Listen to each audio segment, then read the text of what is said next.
Good morning. Bienvenue, Quay. Welcome to day 2 of the Act Big conference.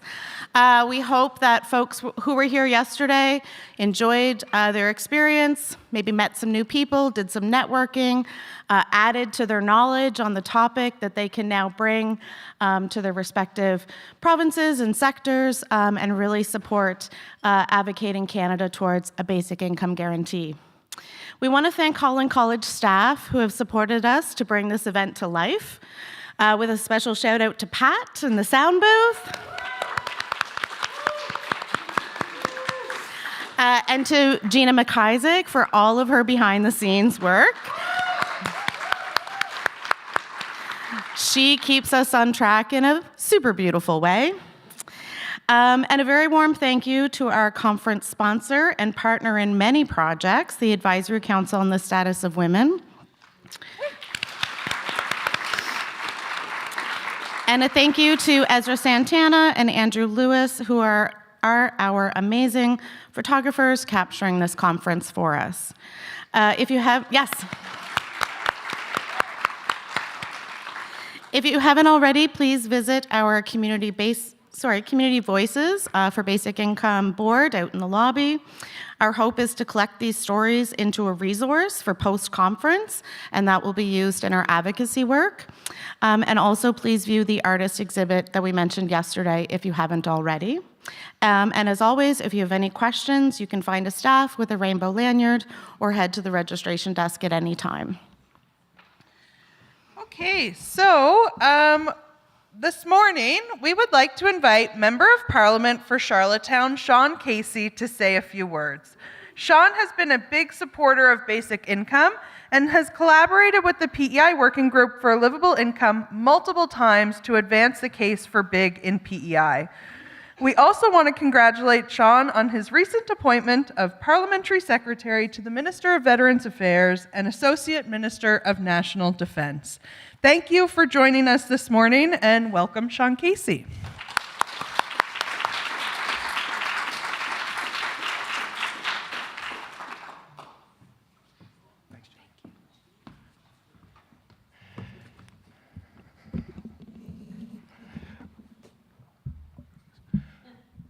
All right, I think that's going to work. Can you hear me okay?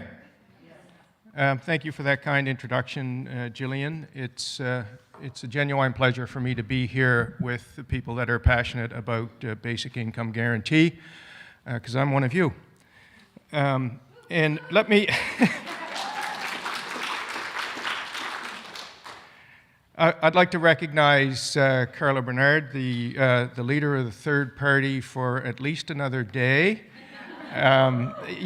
When you see Carla tomorrow, you'll notice she'll be standing a little taller, that yoke taken off her shoulders. I would also like to recognize my good friend Senator Pate, who I understand is going to be delivering a keynote a little later on. And I just want to say that a big part of the reason we're here today is because of support from Women and Gender Equality Canada.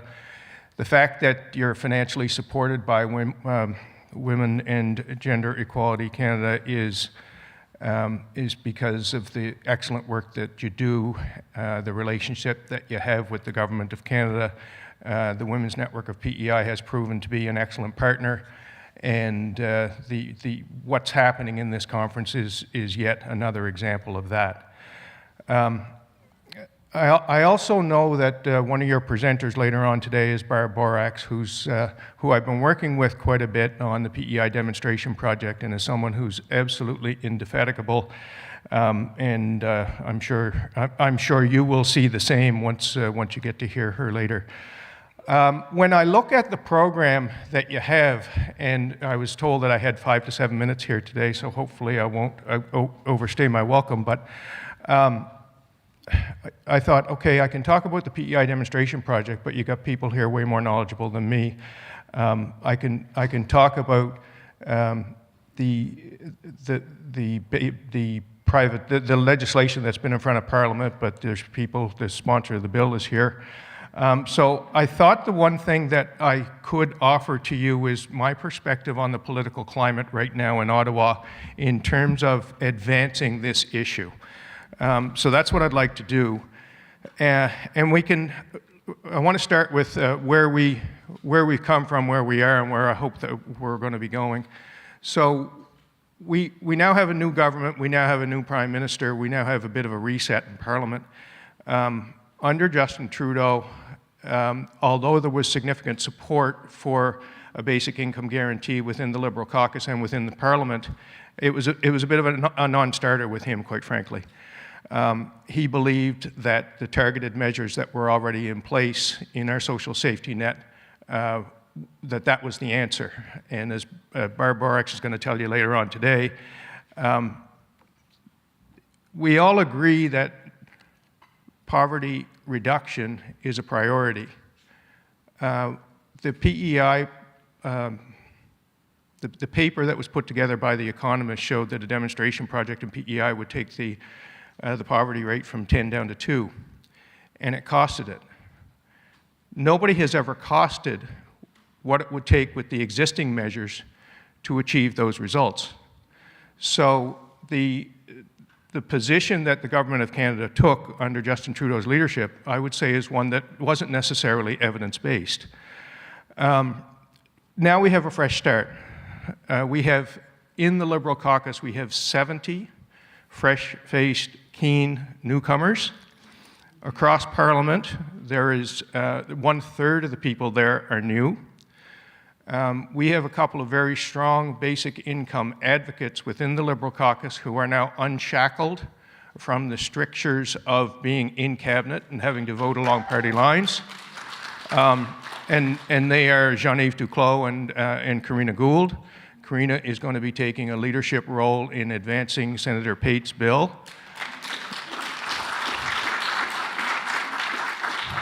A basic income guarantee was not in the party platform, but there's still reason for optimism. Some of you may know that there's a formal policy process within the Liberal Party of Canada, and a basic income guarantee is official Liberal Party policy. It was adopted at the convention in 2023. The next convention is in 2026. It's a safe bet that you will see another resolution put forward and probably adopted in the policy convention next year. The other thing that I want to point out is another reason for hope, and that is that the entire cabinet received a single mandate letter. And on first blush, and I have the mandate letter here, it's concise. And on first blush, you'd say, well, it's not in the mandate letter. I would argue that it may very well be in the mandate letter. Under priorities, priority number 3, so the Prime Minister has directed the Cabinet to focus all of their efforts on 7 priorities. Priority number 3 is bringing down costs for Canadians, and, that's important, and helping them to get ahead. And if basic income guarantee doesn't fall into helping them get ahead, I'm not sure what does. Priority number 7. Spending less on government operations so that Canadians can invest more in the people and businesses that will build the strongest economy in the G7. So that Canadians can invest more in the people that will build the strongest economy in the G7. Basic income guarantee fits there. The second last paragraph of the letter says, in addressing the tasks before us, we must remain true to Canadian values. Canada is a dynamic country that celebrates our diversity, cares for the most vulnerable among us, and strives for a better future for all. So, I would argue, based on the marching orders that have been given to the Cabinet, that basic income fits. And I will continue to argue that, and I will continue to argue that in caucus, and I know that I will have many allies. So,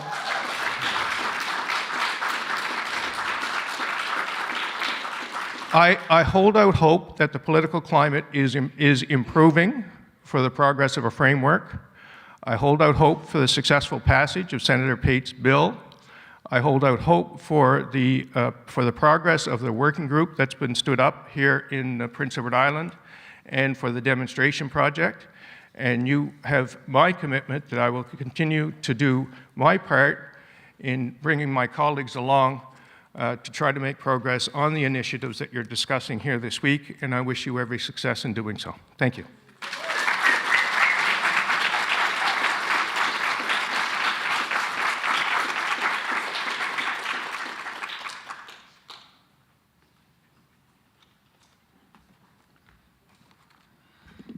Thank you so much for being with us this morning and for sharing that information. I think a lot of people are going to take that into their day and into their work when they leave here, knowing that information. And like you said, it does inspire some hope and some excitement, and we know that we are going to continue moving forward. Thank you for being here, Sean. I am going to introduce our morning panel session, Basic Income Guarantee and the potential impacts for gender-based violence. I'm going to start, it is my pleasure, by introducing our moderator, Jasonique Moss. Jasonique was born and raised in Nassau, Bahamas, and Jasonique moved to PEI in 2022 after completing her BA in psychology with a special concentration in forensic psychology and a minor in arts at the St. FX University. Her life's journey ignited a passion for wellness and advocacy, which now drives her work as a program officer for the Women's Network of PEI. Program facilitator for the Women's Network of PEI. With a deep-seated belief in resilience and perseverance, Jasonique takes joy and purpose in supporting others as they navigate their own paths. A self-proclaimed foodie, she also finds pleasure in hiking, music, art, and quality time with her daughter. Thank you, Jasonique.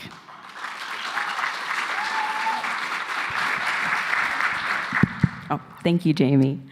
As we begin this discussion, it's important to recognize how broader systemic challenges intersect with individual experiences. Economic hardships increases strain on families, which can further contribute to the occurrence of violence. The mental energy and time required to meet basic needs without access to a livable income can make it difficult to focus on addressing the issues of abuse or improving mental health and well-being. During this session, we will hear about key learnings from a recent report released in PEI, and we'll learn about the connection between GBV and BIG, hearing from local service providers about how basic income guarantee would impact the lives of survivors of gender-based violence. I would like to start off by introducing the team at Leading Impact. They are going to share their findings on basic income guarantee and the potential impacts on gender-based violence published. If you haven't seen the report yet, there is a scannable code available to access it, located on the front of your name tag and on the back of your folders.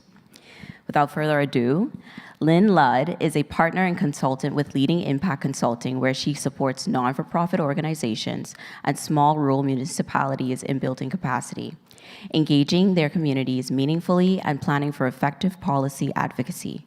Through this work, she helps community-focused organizations navigate complex challenges, develop strategic pathways, and amplify their impact. With a background in advocacy, community, and political organizing, Ludd has a passion for bringing people together to achieve shared goals. As a former member of the PEI Legislative Assembly, she authored several groundbreaking bills aimed at advancing social and environmental outcomes. She led the development of PEI's pioneering NDA legislation, the first of its kind in Canada, which brought national attention to the harms of guide clauses and inspired similar legislative efforts across the country.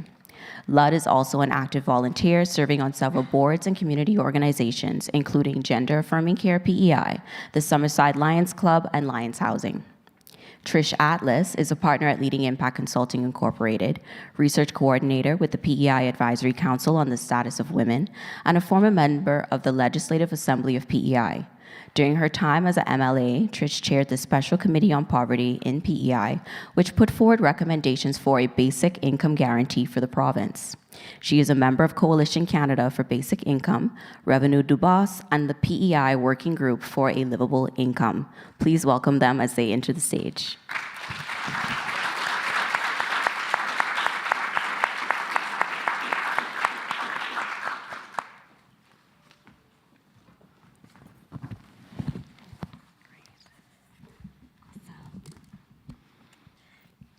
Is this on? Good morning, everyone. Thank you so much for giving us some time to share a little bit of information on a project we've recently had the pleasure to work on. So we were absolutely thrilled to have the opportunity to work on this project that was examining the potential impacts that a basic income could have for people who were experiencing gender-based violence. The project was a partnership between Cooper Institute and the Women's Network, with support from the Working Group for a Livable Income, and the project was led by an advisory committee. Oh, thank you for that, Trish. By an advisory committee made up of members from those organizations, as well as the Advisory Council on the Status of Women. And so for this project, we spoke with 35 individuals across PEI, and it was a mix of people who had direct experience with gender-based violence, who had either lived or living experience with gender-based violence, as well as service providers who support individuals who are experiencing or have experienced GBV. We were able to conduct 4 focus groups, as well as 5 individual interviews. And in these conversations, we also included some information about basic income, as well as a little bit of information about what we're talking about when we were talking about gender-based violence as a broad concept that encompasses many different types of violence that people experience.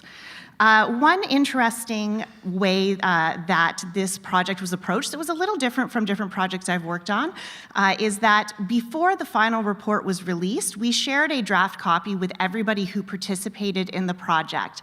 And in doing that, we allowed people to provide us a little last-minute feedback if there was anything we missed, as well as to make sure that we weren't sharing anything that would identify anybody specifically. That was really important. We also worked, as Lynn mentioned, with a steering committee that worked with us throughout the project to ensure that that work was really grounded in the values of the work on basic income here in PEI, as well as reaching out to as many folks as we could to engage with the project. So we'll quickly walk you through some of the themes that came out of those discussions, but obviously in 10 minutes we don't have time to unpack it in a deep way, so we would strongly encourage you, as was said, the report is online, you can get to it from the QR code, and it is heavily populated with direct quotes from those individuals and service providers, so I do think you would find it interesting to peruse. One of the themes that came out is that it was regularly acknowledged gender-based violence happens at all income levels. Economic stability in no way guarantees safety from abuse. People in higher income households facing violence often find it difficult to leave that stability because access to income is in no way guaranteed. Leaving an abusive relationship can also mean leaving one's community and their social connections. And if a perpetrator is well respected in the community, people may question the credibility of the survivor coming forward anyway. A common sentiment from people was, who is going to believe you? And of course, there are additional challenges for people who are living low income or in poverty. It's important to acknowledge that poverty does not cause violence, but it can exacerbate situations where violence is already a risk. And when you are trying to meet your basic needs and those of your family without adequate resources to do so, there's little time for anything else, let alone healing from trauma or finding a way out of violence. So one participant told us the biggest tool of abuse is not physical, it's financial coercion and control. And this was echoed many times. Many participants described having no access to household income or financial decision-making, and some were never taught how to manage finances at all. Even when women earned income themselves, partners often manipulated or took control of it. Some were forced to give up their share of assets just to escape, even if the impact of that would be lifelong poverty. Social isolation and financial control often go hand in hand. When a partner limits access to transportation, work, or even the amount of gas in your car, it cuts people off from their community, their friends, and their family, leaving them more vulnerable and with fewer options. And without financial independence, leaving can be literally impossible.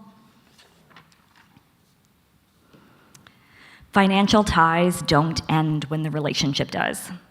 Even when someone gets out, shared debt, joint accounts, and uneven division of assets can leave them financially unstable for years. Many described moving from a middle-class lifestyle to poverty overnight. Shared resources like vehicles, phones, and bank accounts can also be tools of control. Abusers can monitor phone records, they can restrict access to transportation, or drain those joint accounts.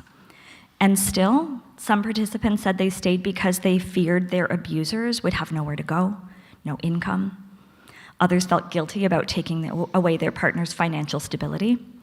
As one person told us, we have been socialized to take care of their needs too.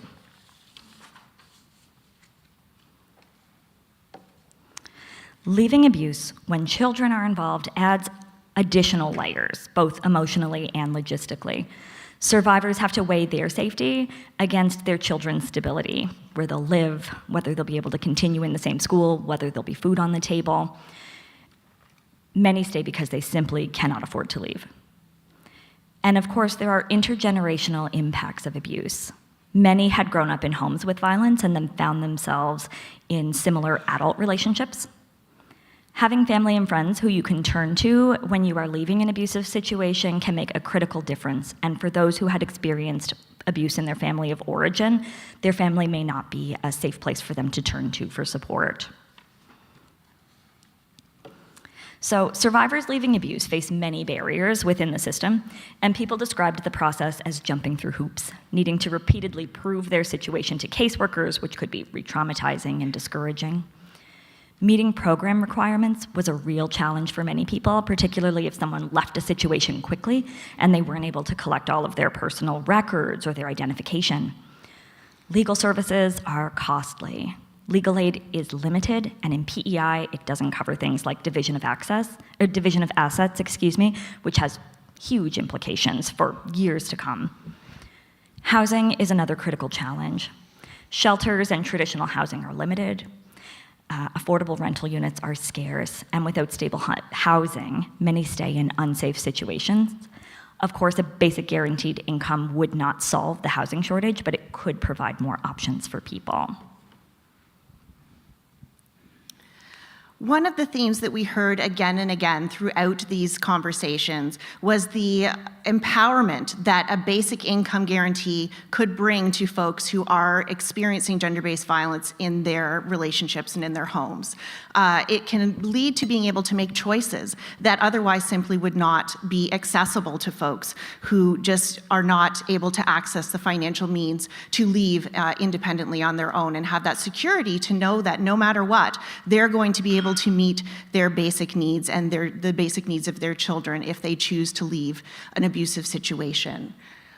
We also heard that for those who do choose to leave, in many cases, there are instances where people they choose to return to that abusive relationship because of the financial hardship that they face after leaving. Again, trying to make sure that you and your children have the safety and security is absolutely critical. But when faced with the economic realities of not being able to put food on the table or pay the rent, many women were faced with the unfortunate and awful reality of going back to an abuser. And a basic income would decrease that pressure and need for folks when they're in those situations.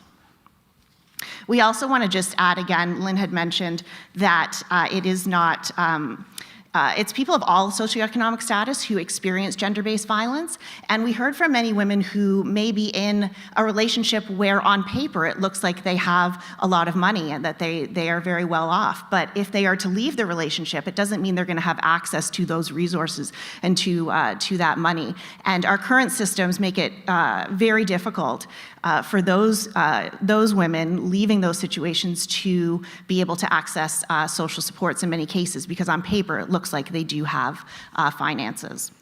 So this was just a quick overview. There is a full report. And I do want to add as well, thank you, that we did cover another topic in these discussions, specifically around gender-based violence in the workplace. And Yes, there's my notes on that. In that, we heard that having access to a basic income guarantee could really empower people to speak up and leave their job. And of course, I see we only have 30 seconds. So there's a whole topic, a whole section on the workplace. It's really important. And please do have a look at it. Okay, so recommendations. I do want to touch on these quickly because this is key. So recommendations for a basic income guarantee based on this research. A basic income guarantee must be sufficient to meet the essential needs of individuals and families. Interactions with other social benefits and programs must be considered to ensure no one is worse off receiving a basic income, and all other programs and supports must remain in place to ensure that the complex needs of those experiencing and leaving gender-based violence are met. A basic income guarantee must be provided to individuals with mechanisms to react quickly to changes in the relationship. And this is really important because, as has been mentioned several times throughout this conference, those finances are often very intertwined and interconnected. You have joint bank accounts, you have shared debt. So leaving the relationship, waiting for the federal tax system to respond to your basic income needs every year is not sufficient. We need provincial mechanisms in place that will be able to respond more quickly. That's critical. That there should be some mechanisms in place to screen individuals and families is important. We'll have to unpack what that can look like, of course, because we don't want any barriers to access. That's absolutely critical. And it was also mentioned that educational opportunities for those who are leaving a relationship and may not have had control of finances in the past to learn about how to manage that and how to be supported in that is critical. So. That's the 30,000-foot overview. Thank you so much.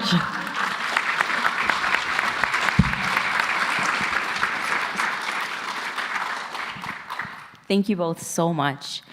On that note, I am very proud to announce our panelists, or introduce our panelists. First, we have Emma Warner, is a legal navigator with the RISE program.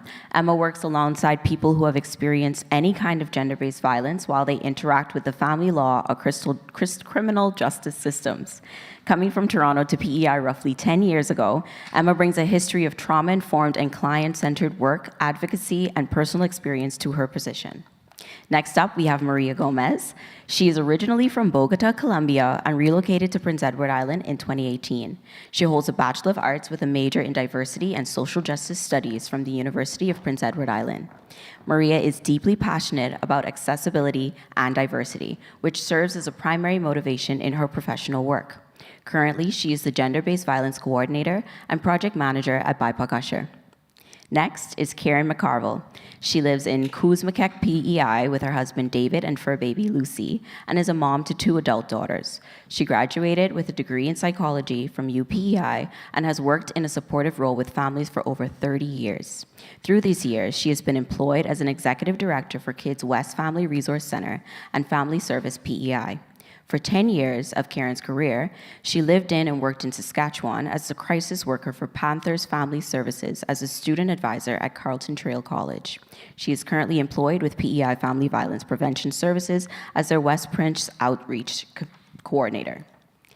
Bryn Devine has been part of the Blooming House journey from the very beginning. She is responsible for all things numbers, spreadsheets, systems, and planning, putting her education as an engineer to good use. Her passion for women and equality is reflected in the organization's programs, which go beyond providing shelter to address the unique needs and challenges that women may face. When she's not at work, Bryn spends as much time as possible traveling and at the beach with her husband and 3 kids. Please welcome the panelists.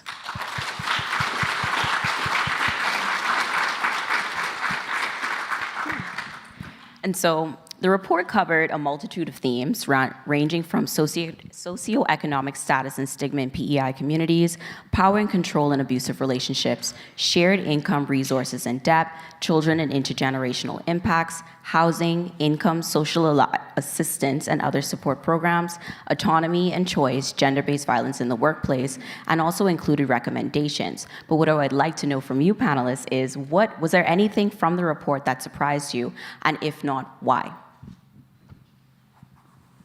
I can start if you want.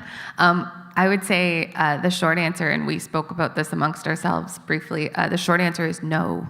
There was nothing in that report that was a surprise for those of us that work day to day with people who are experiencing gender-based violence. But what is extremely important is seeing those facts written down and distributed and those voices heard for those among us that may not hear those personal stories every day of just how difficult it is these days to survive, basically, you know.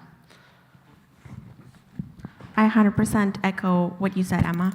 And I think it speaks about we all have access to community in different ways, but very frontline. And that speaks about how leadership roles are playing out, because we all know the facts. We probably see them every day. That's part of the work that we do. So nothing was truly shocking, but it is, as you said, good to see it out there. And now it's where or whose ears are ready to listen. There was no surprises to me in this report. It was nice to see my daily work, the experiences of the women that I work with on a daily, all put into one report. It's a very good reminder to those that don't work in this field every day of what our gender-based violence victims go through at home, but also all the other things that they have to deal with besides. Yeah.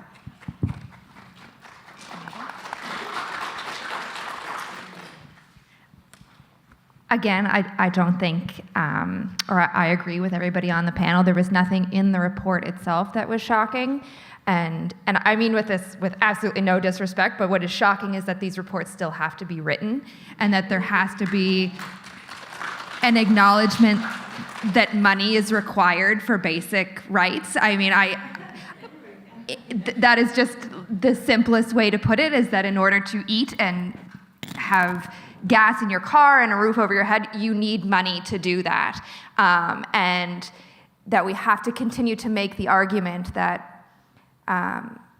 people trying to leave really traumatic situations need every possible intervention and help that we can give them, and the idea that they should have to then tell their story to everybody or jump through all the hoops or make very difficult life decisions in the midst of trauma is unconscionable. That's what we've decided we should do, and that the idea that money is required to live should just be a known fact. I couldn't agree more, and thank you all for answering with your honesty. While the report may not have provided any new information for folks that are, frontline workers, I'm sure some of the realities recorded has had a profound impact with the audience that paired with your expertise that you're going to give today. And so with that, can you share with us what is the cost of abuse? And if I had to reword the question, what do people that you work with, how do people that you work with suffer financially as a result of GBV? The people that come to Blooming House, there is a significant financial cost to leaving a situation where they're experiencing gender-based violence. But the cost kind of ranges over all of the metrics that we're able to evaluate a person's life. So I have two stories in particular that I think can really highlight the cost that we see. And while it might not be strictly financial, I think the other costs are more important.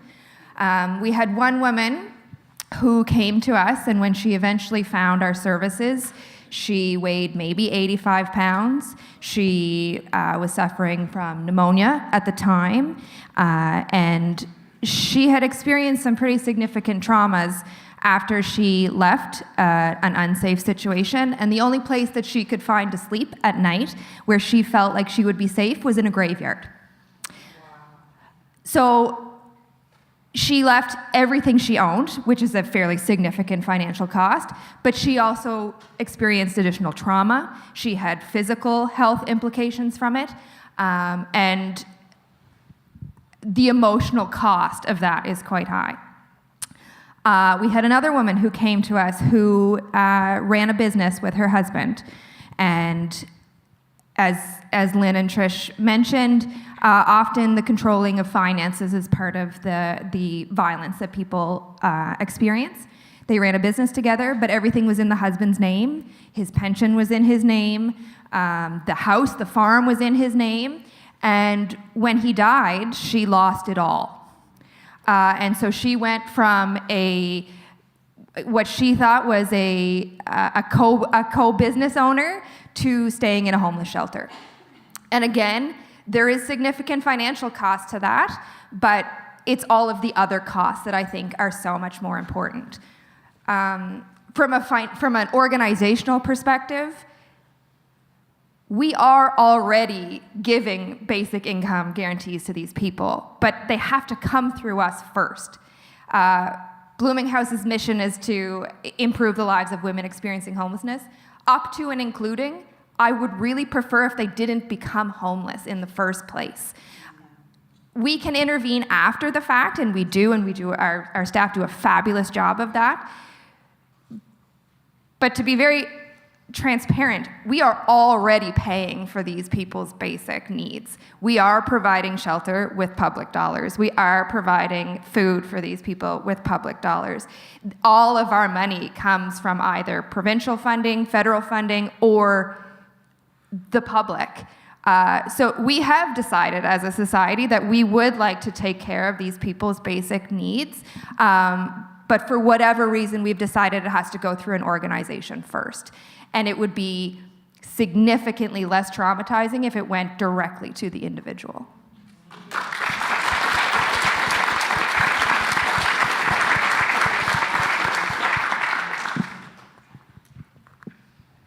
So I have notes. When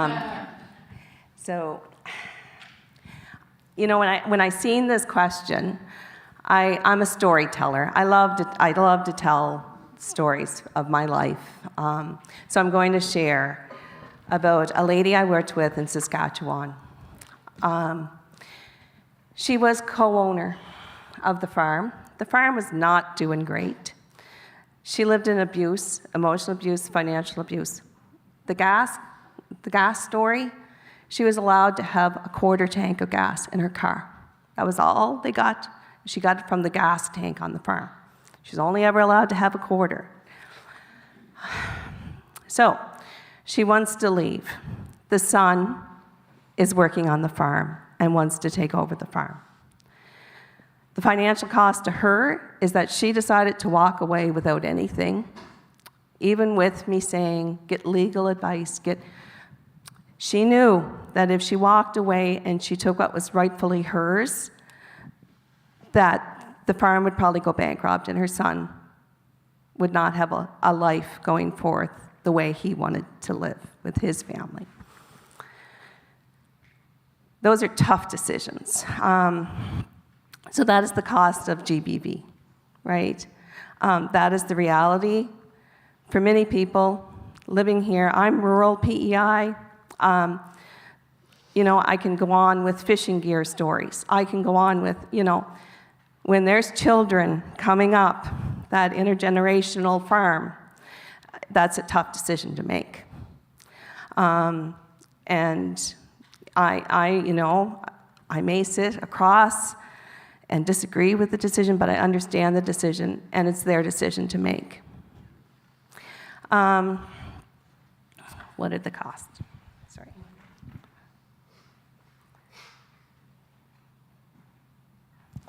So she also shared that small community where they live, 250 people, they lived way in the middle of nowhere in Saskatchewan, basically. But, the loss of community, if she made the decision to leave and take half and the farm went bankrupt, she would lose her friends. She would lose her community of support, right? Cost of trauma counseling services, that was another thing that came to my mind, is There's wait times usually for community mental health. Up west is actually not too bad for that, but getting people who are trained well in trauma counseling, like our Randall, that's difficult in rural PEI. So not only then do they have to decide that I'm going to pay for trauma counseling to help me move on in a healthy way, they're also paying for gas to get to Charlottetown or to Summerside, right? Something else that we as providers, some of us I'm sure are frontline workers in this room, we need to remember that when we're asking people who have just left abuse to come to appointments, that they should not have to beg for a gas card to come to an appointment. That infuriates me when I hear that people have had to do that. Whether if there's people here today from CFS, CPS, whatever you call yourselves, please ensure that all staff know that offer the cards, don't have people beg for them. It's hard enough for these women when they leave. Sorry, I'm giving airtime to others. Something, from an employee and employer standpoint, I have a lady right now who I'm seeing after hours because her employer will not allow her to come see me during the workday. She's been missing a lot of time due to CPS appointments and whatnot. So, it's the cost of missing work as well when you leave GBV, right? Legal fees, I think, will be covered. Huge cost to pay when you start going to see a lawyer. And Emma's going to speak to that. Okay.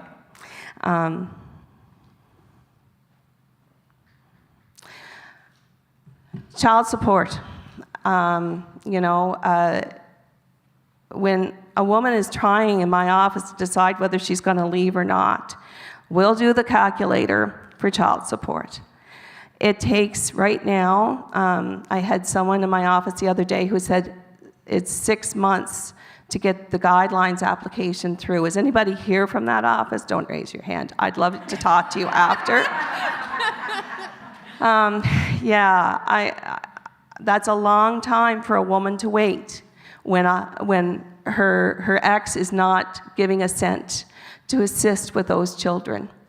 Children are doing without because child support is not being paid. Now, there's 100 stories about child support, but my goodness, let's hurry that up a little bit for the women that are trying their best to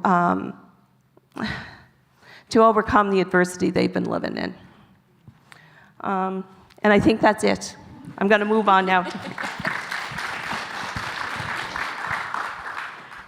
It was really hard for me to come up with what is the cost and summarize it. And I think Bryn and Karen have done it beautifully.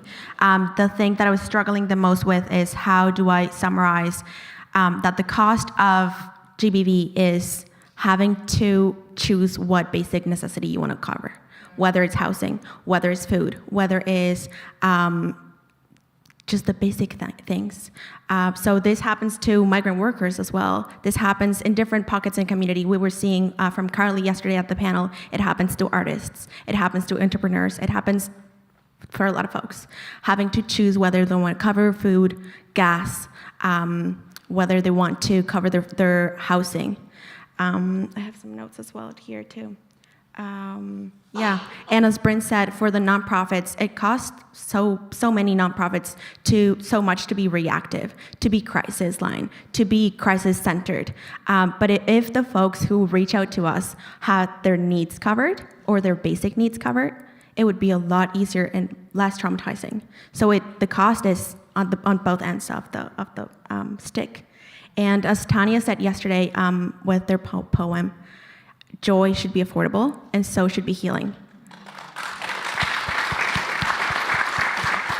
people shouldn't have, thank you, people shouldn't have to choose whether they want to have food on their table, a roof over their heads, or embark on their healing journey, whatever healing looks like for them.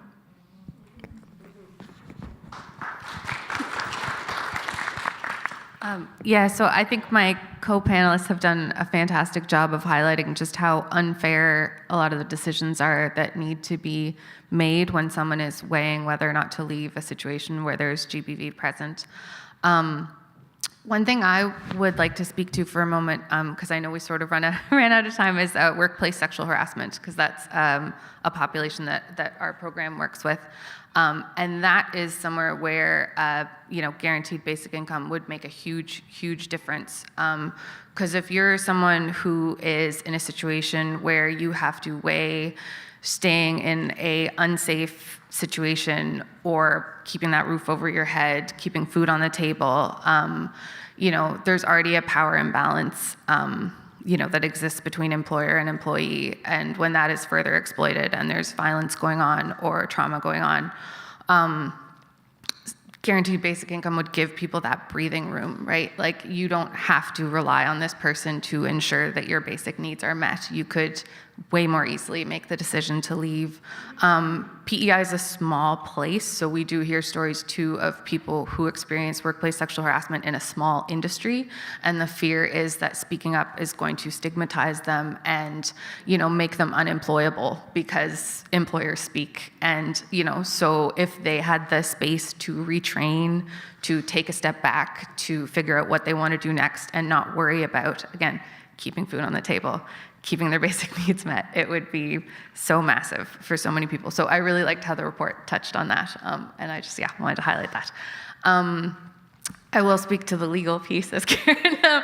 So the program that I work for, we provide legal information and support to people, but there is such a huge, huge gap in terms of representation. Legal aid is there, but it's so hard. I did write down the number. Just give me a second here. If you're a single person, the income threshold for legal aid is currently just over $22,000 a year after tax. And if you make any more than that, you don't qualify. They also take into account assets. So if you're in a situation where you manage to stay in your house, I'm hearing a lot of groaning, I appreciate that. But if you're in a situation where you manage to get the abusive partner to leave and you want to stay in your house and you're now living on, even if you're making less than that, if you own your own home, they count that as an asset and you may not qualify. So that's huge. And then even if you do qualify, they help you with parenting issues. They do not help, as was mentioned, with division of assets, which can lead to years of court disputes. So while a guaranteed basic income isn't going to necessarily fix that, if you have someone who is going to have to navigate representing themselves in court, at least a guaranteed basic income would take some of those other pressures off so that you might have a little bit of breathing room to figure out how you're going to navigate that. If you're less stressed about feeding yourself and your kids, maybe you can actually look at these legal documents and try and, because it's so much work. It is so much work. So that's, I'll leave it there. Thank you so much. Thank you for your vulnerability with answering that particular question. Emma, you did a wonderful job of, covering the workplace piece with GBV, in addition to the legal perspective, Maria with the BIPOC and migrant perspective, Karen with the rural perspective, and Bryn with the organizational. So I thank you for that. On that, how are they able to rebuild their lives in 2025, given that inflation is on the rise? We are in the midst of a housing crisis and, whispers of a recession. How have you seen that in your line of work? Me? Okay. It is very, very hard for a woman to rebuild when she chooses to leave. I have done budgeting with a lot of women in my office, and the basics aren't even covered. So would this be helpful? Most definitely. I think for the clients that I have, sometimes they come in and, you know, they're in that contemplative stage of leaving. And once we do the budget, they ghost me. And I reach out still through my text, because I get the permission to, and check in, and everything is okay, Karen. I worry about them. I worry greatly about them. Or women, they choose to leave. I also see women choosing to leave. And they get out and they find out how hard it is financially. They find out that, oh my gosh, he's getting 50% custody. I'm better with staying and knowing I can protect my children from him. So it's very difficult to build a life today with the rate of inflation and the cost of food, the cost of, well, first of all, let's talk about affordable and attainable housing. That's a whole another day of talk. You know, it's just not there. Rural PEI, it's just not there. We need more social housing. So I have a client who makes $1,900 a month, who is looking to increase her hours, but right now is making $1,900 a month. She's paying $1,750 for a 3-bedroom apartment because it's the only thing she could find. It's not that, but it was the only thing she could find, and she did not qualify. She was over $2,000 for social housing. And there's really no opportunity for social housing where she wanted to bloom and be planted anyway, right? You know, I don't want to be the Debbie Downer, but there's not much good to tell with that question. You know, it's hard, and I don't sugarcoat it in my office with women. You know, the old saying, society tells these women they should leave, but society isn't there for them when they do, right? So we really...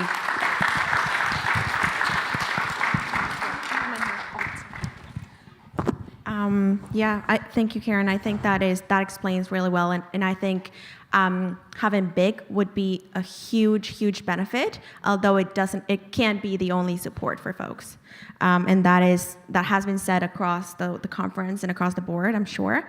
I do want to share something on the bright side, I guess. I'm honored enough to be part of the National Action Plan to end gender-based violence, along with a few folks over here too in the room. Through that, we had the opportunity to offer something that we called the Community Wellness Fund. And while it wasn't long-term due to funding, it was very affordable. It was very accessible. And from the feedback that I got from folks is it didn't feel like begging for money to cover a basic need. It didn't feel like you had to explain your trauma over and over to be worth of a couple of bucks. And that was huge for people. And as a matter of fact, some of the people who requested these funds were some of the most hardworking people I know in community, to bust a myth of that people will stop working when they receive extra income. People are struggling to pay basic needs, and when the supports are there, they have to explain over and over why they're disabled. And the huge impact, I would say, of gender-based violence in this situation is people have their dignity and their independence impacted, and they feel like they're not worth. As you said, it's not that nonprofits will save any of us. It's not that. It is really hard when the whole system's broken and you're trying to go against the current. I would say that the bright side would be, while it was not long-term, it was very accessible, very trauma-informed. So I would love to see something like this, a lot more sustainable and a lot more long-term, because it does help.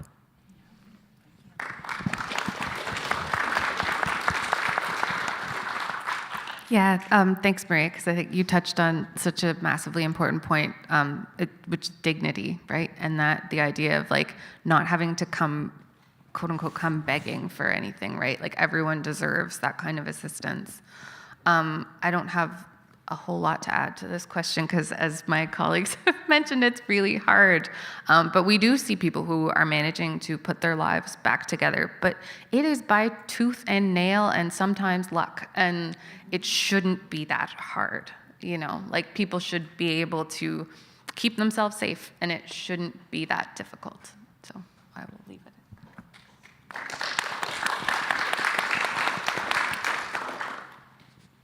The only other thing I'll add, and it probably is more just an echo of what has been said, I think what BIG offers is stability and a safety net. And we see it all the time in the shelter, where we can get people out of the shelter, we find them some housing, and the reason we can find them housing is we employ 2 people to find them housing.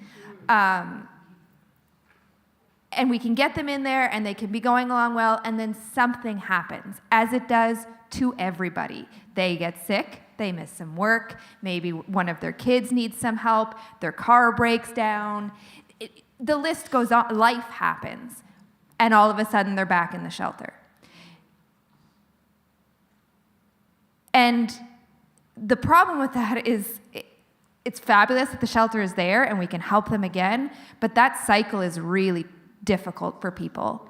And it is not just a go back and start again. You go back a little bit further each time, because each time you are re-traumatized, each time your confidence is lower. It is a really dangerous cycle to get yourself into. And so I think what BIG offers is that stability, but also that freedom to live.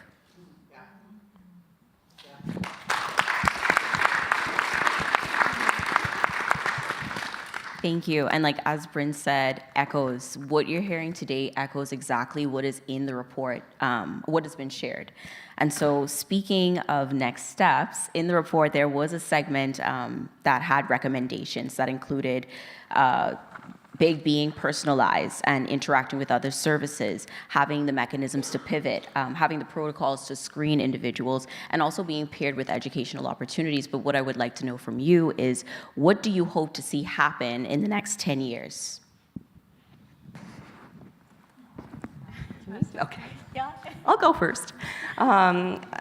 You know, for 7 years since I started doing this line of work, I have been saying, why are we not providing subsidy to women who want to leave gender-based violence? To all who. So this certainly would be quite welcomed by myself, by many organizations, by many people. It is needed. So hopefully, in 10 years, we will see this, right?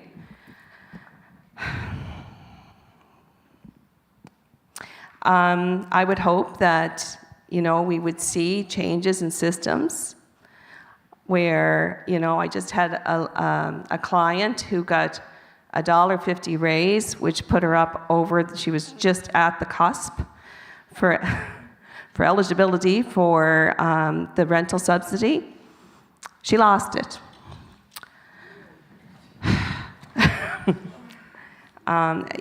Rent controls and stronger regulations. I just went looking for a 2-bedroom apartment with my daughter. Oh my.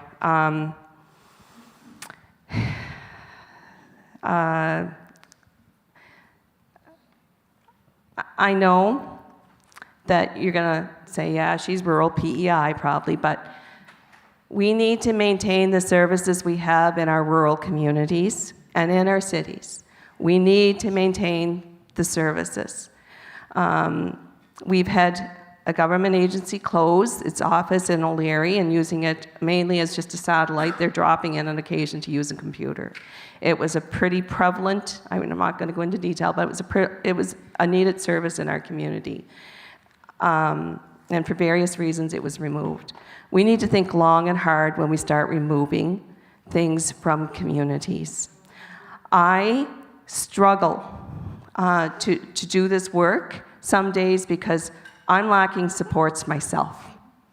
And when I am reaching out, the length of time to get things done or get people in to be seen, Rise is the quickest, by the way. Yay to Rise. Thanks, Karen. You're welcome. Another program that's very efficient is the Family Law Navigator program here in PEI. Very quick to respond. Kudos if anybody's here from that office, way to go.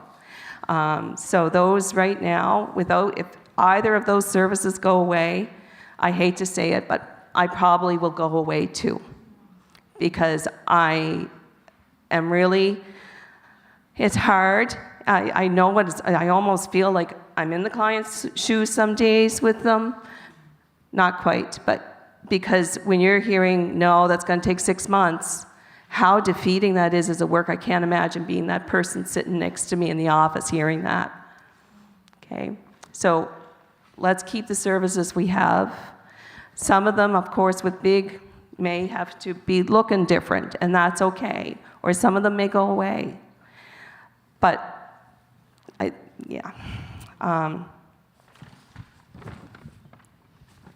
already touched on mental health. Mental health is so important.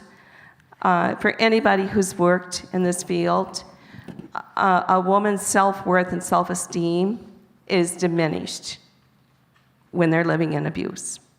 The trauma that they have gone through, they need good counseling after, and if it's offered, it should be there for them. I would love to see trauma counseling just being a box I tick and I do the referral and it's all paid for and they get in a short amount of time, right? I'm holding hands in my office for 3 months sometimes until I can get them into a counselor.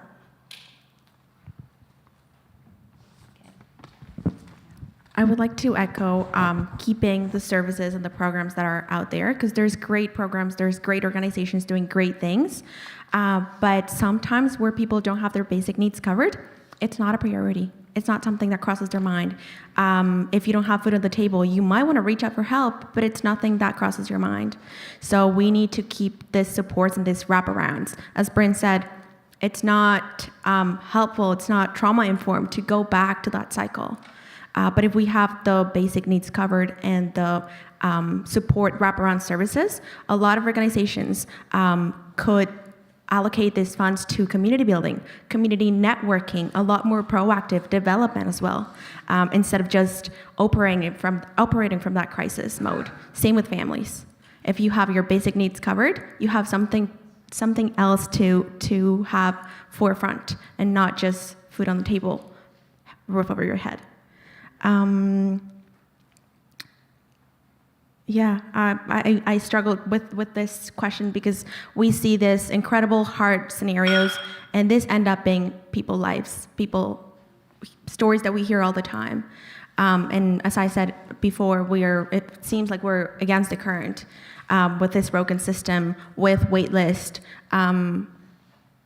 working alongside. Like I want to stand with the people that I support.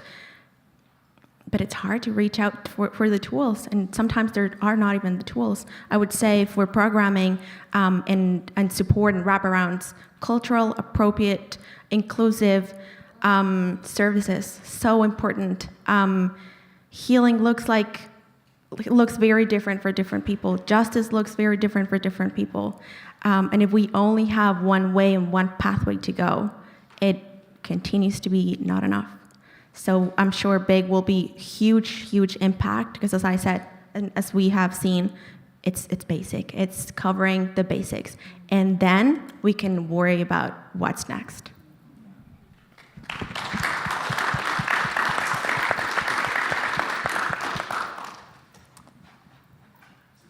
I would love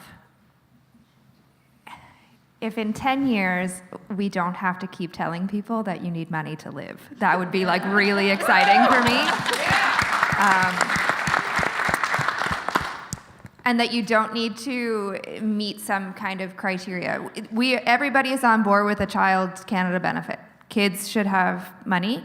Everybody's on board with CPP and OAS. I don't understand, though, what we're expecting people to do between childhood and OAS.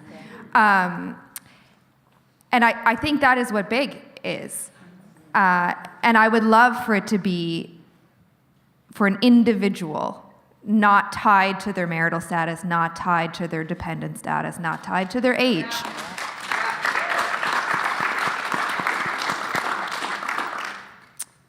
I think it gives people autonomy and independence. It gives people a baseline that they can make sure that all of the things that you need to live are taken care of. I would absolutely love if in 10 years, I don't have to run a shelter for homelessness anymore. That was the goal, and that's something Liz, my co-founder, and I speak about all the time, is we really exist to go away. Or to just exist as that Band-Aid emergency shelter for people that just need a place to stay tonight. But what is happening because of the housing shortage, because of the low income rates, because life happens to people, is we end up seeing people for years in an emergency shelter. And emergency shelters get a bad rap because people like to say it's a Band-Aid solution, and you know, it's just putting you're not actually solving the problem. And my counter to that is, I bet every single one of you have Band-Aids in your house. Because sometimes all you need is a Band-Aid, but the problem is we are trying to fix lost limbs and gaping wounds with Band-Aids now. And we need something else to help us along the way. So.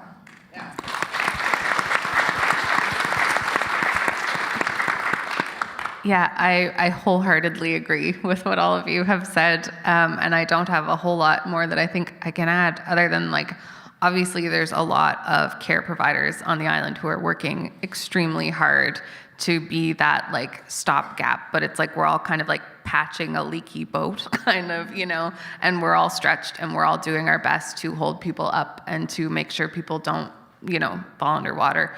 But it would be really great if, you know, we didn't have to work so hard and we weren't stretched so thin, and that we could be that, like, occasional support for people who, you know, have the dignity and freedom to be able to live the way that they want to live. And yeah, I'll leave it at that.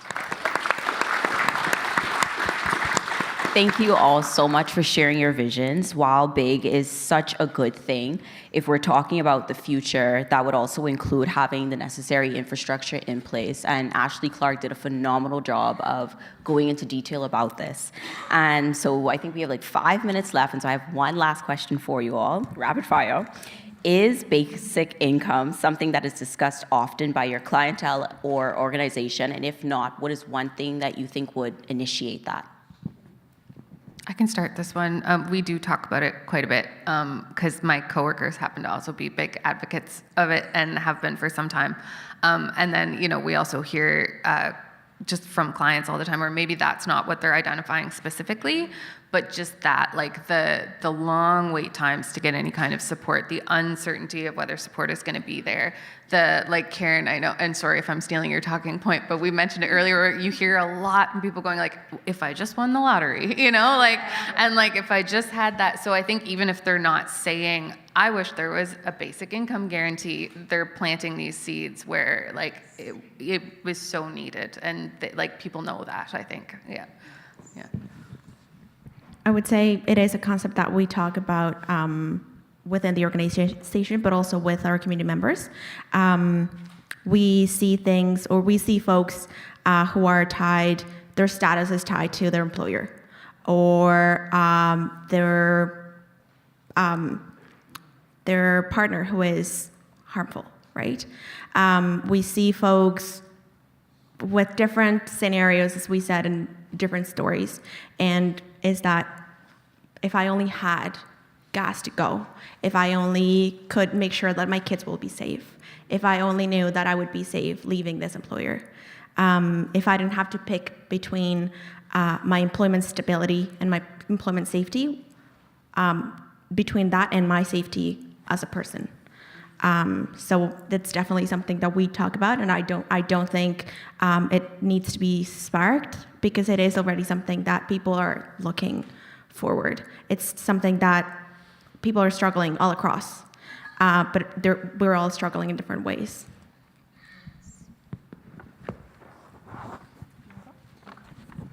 Okay. I think very similar to what Emma said is that we don't hear those words from our guests. We don't hear, I wish there was a basic income guarantee. What we do hear is, well, if I reduce my hours at work by this much, then I can go and get my social assistance, but I don't want to go and get that because then what if I don't get the hours at work and I don't qualify for the senior housing allowance because I make too much money, but I still don't have enough money to pay my rent. We hear like very complex math problems. Like I have a math degree and I still am like very much struggling with how they're supposed to add up dollars when other ones are being subtracted. And so I think we constantly hear, again, this idea that I need money to pay my rent and I need money to eat, and if I don't have enough money, I can't have those things that I need to live. And so while they don't put the same title on it, that sentiment is prevalent in the shelter.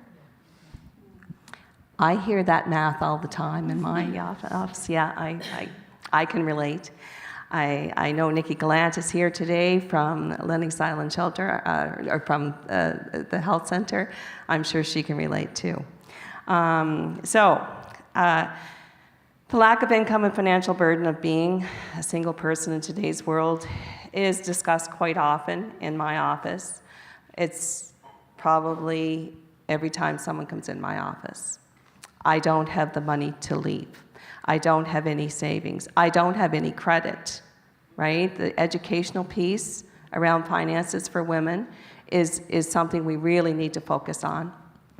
I truly believe there should be a financial 101 course given, maybe it is now in the schools, I've been saying this for years, in the schools. So they know what a credit card is, they know how to establish credit, right?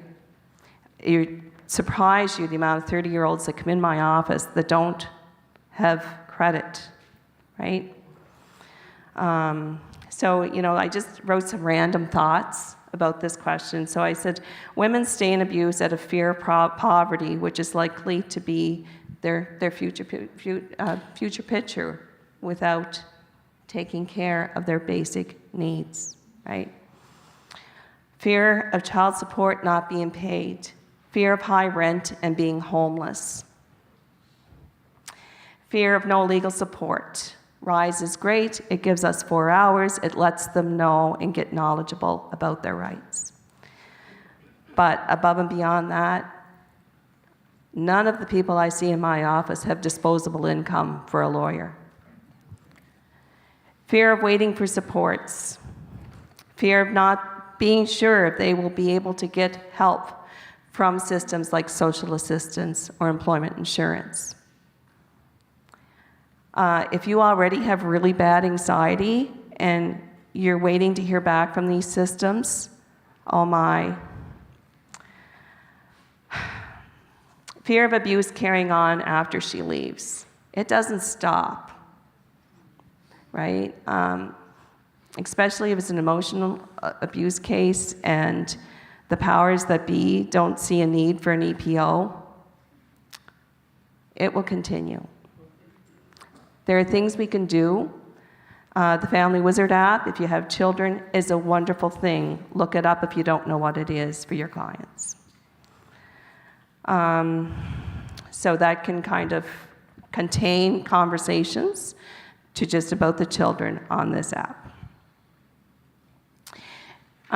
Fear of shared custody. Women stay to protect their children because they fear that he will get 50-50 custody. Fear for children while in his custody, fear of systems not protecting children, fear of food insecurity, fear of having to do it on their own, fear of being shunned by community or stigmatized, fear of judgment from systems that are supposed to be there to help. I've had a few people say, "It's nice to talk to you, Karen. You don't judge me."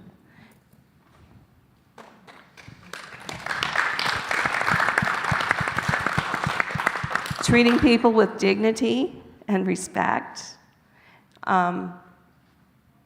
If you can't do that, don't do the job, right?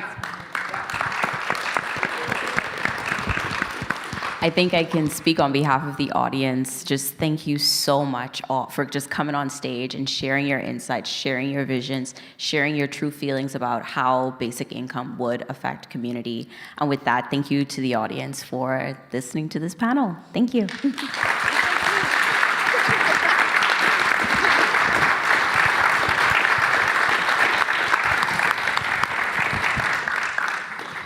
That was incredible. Thank you.